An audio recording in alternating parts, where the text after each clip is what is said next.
कपड़े धोने वाली बहू। शादी के पहले से ही विभा को कपड़े धोने का बड़ा शौक था। कभी नल के नीचे तो कभी तालाब के पास। अरे मेरी नीली वाली लुंगी नहीं दिख रही है। विभा की अम्मा, कहाँ रखी है लुंगी? अरे वो तो विभा ने परसों ही धोकर रखी थी आपकी अलमारी में, देखो वहीं होगी। वो ना मैंने आज धो दी, मुझे लगा कि गंदी हो गई होगी। अरे कैसे गंदी हो गई थी? उसे तो मैंने पहना भी नहीं। हे भगवान, इस लड़की के कपड़े धोने की आदत से परेशान हो गया हूँ मैं। जितना तो घर में राशन नहीं आता, उससे कहीं ज्यादा डिटर्जेंट पाउडर का खर्चा है। इसकी शादी करवा दो, शादी जाए अपने घर में ही करे काम, फिर चाहे घर के कपड़े धोने हो या पूरे गांव के।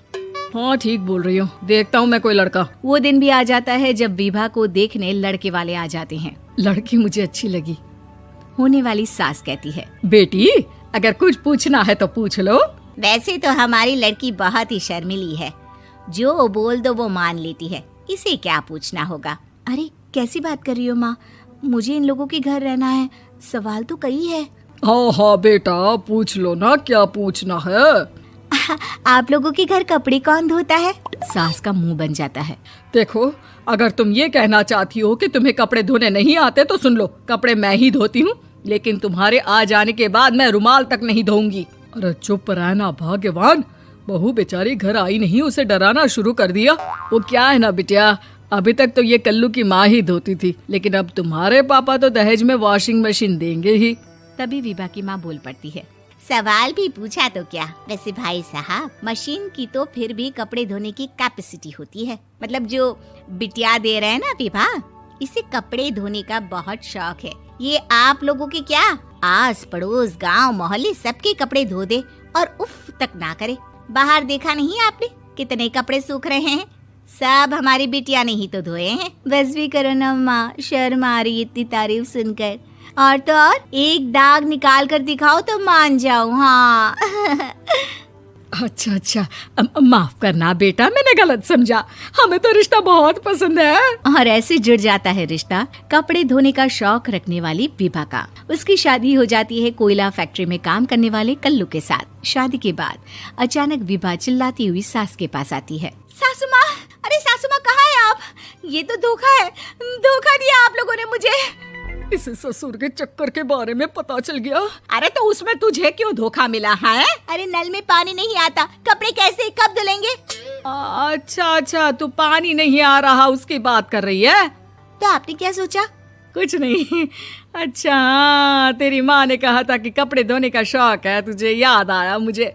शौक बोलकर कपड़े धोने वाले मेरे जुनून को कम ना आके सासू माँ, कपड़ा धोना मेरा गुरूर है। तभी पति भी वहाँ आ जाता है। अभी मैंने इसे सनी देओल की फिल्म दिखाई है, उसी के डायलॉग मार रही है माँ। अच्छा सुन, साफ साफ बता रही हूँ, पानी सुबह 4 से 6 और शाम को 10 से 12 आता है, समझी? विभा टाइमिंग सुनकर हैरान हो जाती है। ये क्या भूतों का मोहल्ला है? सुबह 4 बजे उठकर कौन कपड़े धोता है? 4 बजे टंकी में पानी जाता है, फिर सारा दिन धोना ना, किसने मना किया? अरे कैसी बात कर रही हैं? 200 लीटर की टंकी में कितने कपड़े धो लूंगी मैं, सुबह ही उठ जाऊंगी मैं। अब क्या था, विभा सुबह 4 से लेकर रात के 12 बजे तक कपड़े ही धोती रहती। एक रोज सास पड़ोस से निकलकर कहीं जा रही होती है कि साथ वाली कहती है, हाँ कल्लू की माँ, जरा ये बताओ कि 2 साड़ी है, 2 ब्लाउज और एक पेटीकोट और एक नाड़े वाला लंबा कच्छा। हाँ तो? अरे तो क्या, कितना लोगी धुलाई ये बताओ। धोबन दिख रहे हैं हम क्या? हमारे पति सरकारी नौकरी से अभी रिटायर हुए हैं और बेटा सुपरवाइजर है कोयला फैक्ट्री में। धोबन समझ रखा है हमें? हाय रे कल्लू की अम्मा, माफ कर दो, वो तो मोहल्ले में यही सब बता रहे थे कि तुमने बहू को कपड़ा धुलवाने के काम में लगा दिया है। सास को पड़ोसन की बात सुनकर गुस्सा आ जाता है। वो घर पहुंचती है जहां घर के बाहर ही इतने सारे कपड़े सूख रहे होते हैं जितने कि किसी धोबन के घर पर। अरे ओ कल्लू की दुल्हन, बाहर निकल।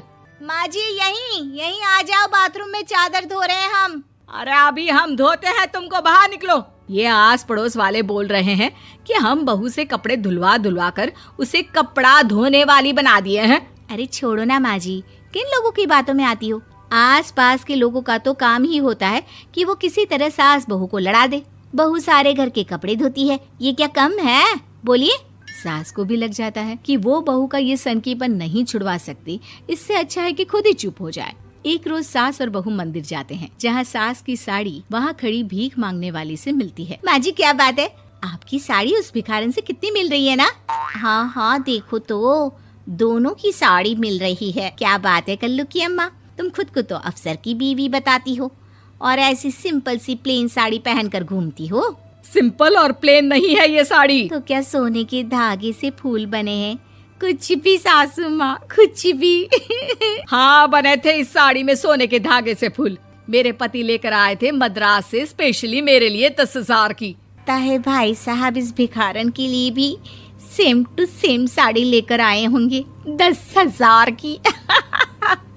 सास उस वक्त तो कुछ नहीं कहती, लेकिन बहू के साथ घर आती है और अलमारी से एल्बम निकाल कर लाती है। ये साड़ी देख रही है, ये वही साड़ी है जिसे मैंने अभी पहना था।